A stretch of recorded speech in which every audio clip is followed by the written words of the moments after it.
अगला सवाल ले लेते हैं। हमारे बहुत सारे दर्शक और भी सवाल भेज रहे हैं हमें। ओके, हमारे पास ये सवाल अगला आया है संवित नागेश्वर का। बहुत ही बढ़िया सवाल पूछा है इन्होंने। किरण जी ये पूछते हैं, can you please suggest 2 long term stocks I am planning to gift to my parents on their 25th wedding anniversary.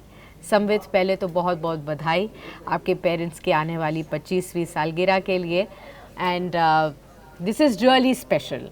Peoples thought processes are changing with respect to parents. उनको क्या देना चाहिए, यूजुअली जो हमारे मटेरियल गिफ्ट्स होते हैं उनसे हटकर एक रियल लॉन्ग टर्म उनके रिटायरमेंट को सोचते हुए आप उनके लिए एक गिफ्ट लेना चाहते हैं जो कि स्टॉक मार्केट से रिलेटेड हो। 2 ऐसे स्टॉक्स जो कि सच में उनकी रिटायरमेंट के टाइम पे मदद कर सकें। So salute to you for that thought that you have had. Of course we'll try to help you. Kiran ji, आपकी तरफ से क्या तोहफा होगा संवित के पेरेंट्स के लिए? पहले तो बहुत बधाई उनको, उनके पेरेंट्स को 25th एनिवर्सरी के लिए। और जैसे आपने बताया, मैं उनको भी बधाई देना चाहूंगी, उनकी सोच को बधाई देना चाहूंगा कि आज की जो जनरेशन की सोच है वो बदल रही है।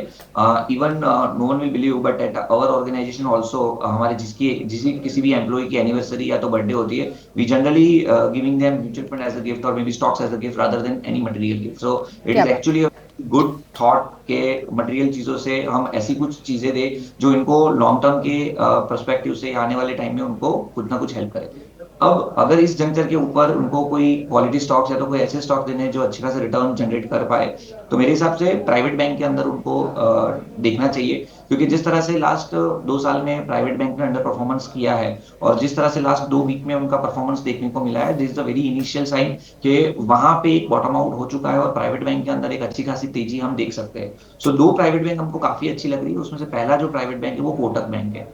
कोटक बैंक का अगर आप डेली चार्ट देखोगे तो वहां पे एक inverted head and shoulder pattern breakout है, डिसेंडिंग ट्रायंगल पैटर्न ब्रेकआउट है, मल्टीपल पैटर्न ब्रेकआउट है। तो कहीं ना कहीं करंट मार्केट प्राइस से लॉन्ग करना चाहिए। और नीचे में जो हमें स्टॉप लॉस रखना है, मेरे हिसाब से एक स्टॉप लॉस से बाई करना, 1800 के नीचे का स्टॉप लॉस मेंटेन करना। अगर 1800 ब्रेक नहीं किया तो यू कैन सी कि आप ऊपर में 2200 तक के टारगेट बहुत ही नियर टर्म में देख सकते हो। और होलिस्टिकली इसमें और भी बड़े टारगेट आप देख सकते हो। As of now Kotak bank looks very promising at current market price. दूसरा जो स्टॉक है वो एचडीएफसी बैंक है। एचडीएफसी बैंक भी लास्ट 2 साल से एक कंसोलिडेशन जोन के अंदर है।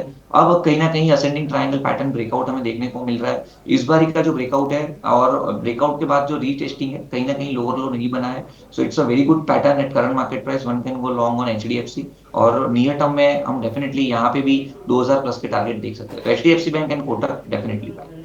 Okay, HDFC bank and Kotak Mahindra bank एक खरीद लीजिए और अब तोहफे में अपने पेरेंट्स को दीजिए। और उम्मीद करते हैं कि लंबे समय में ये दोनों स्टॉक्स उनके लिए काफ़ी बढ़िया साबित होते हुए नजर आएंगे। Once again congratulations to you Sambit. If you like the video, do like, comment, share and subscribe.